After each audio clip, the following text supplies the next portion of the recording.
Ladies and gentlemen, as was promised at our last program on absenteeism, I promised to give you some industrial court judgment concerning absenteeism, and I mentioned 3 judgments in particular.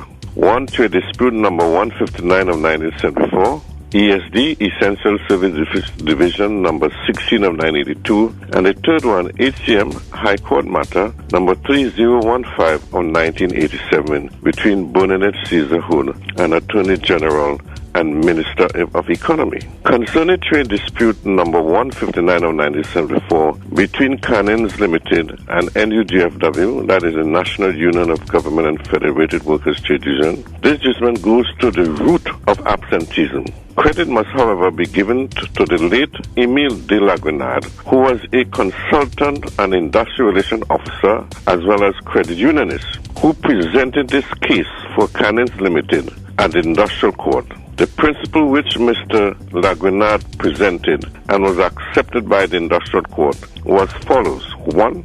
The worker who has absented himself from work with or without a medical certificate can be disciplined.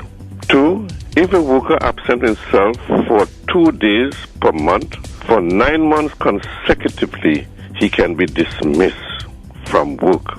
That is extremely important to employers. However, the matter of this judgment indicates that, as was stated by Professor Bayer, from whom Mr. Lagrenard got the information, stated that the employer is obligated to inform the employee before he takes such action. Thus, you must use your statistics or your records to deal with the worker, informing him unless he changes, action will be taken against him.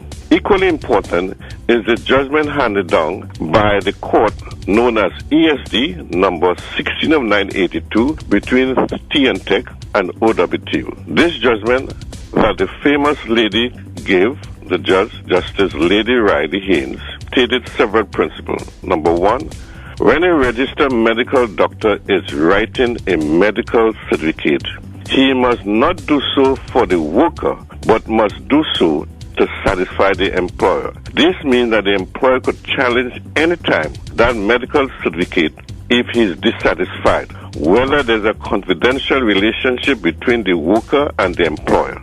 The employer has that right to do so. It goes on.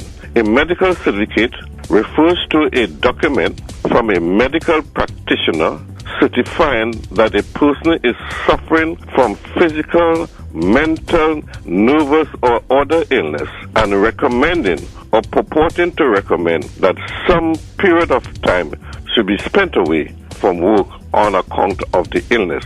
Therefore, when a doctor sends a medical certificate to an employer saying that the worker is suffering from a medical problem, that must be challenged. Thirdly, a medical certificate should include the facts of the examination and the diagnosis if it is such that these findings can be confirmed by another examination or otherwise, if not verifiable, that the certificate should reflect that reference was made to the applicant's medical history and that the diagnosis was in keeping with such. What this is saying, that you, the employer, can ask for a second examination. You could go to another doctor to confirm or disqualify what was said by the previous medical doctor. More importantly is the judgment HCM number 3015 of 1987. The credit must be given to Ms. Bernadette Caesar Hood, who has been backed up by the Public Service Association. This judgment gave the principle saying that a worker's job is her property and can only be taken away by due process of the law. Ladies and gentlemen, as a result of this judgment, you must be careful when dismissing a worker, especially for absenteeism. The worker's job is his property. In order to get rid of that worker legally, you must use a process, and the best process is the progressive steps of discipline. Thank you.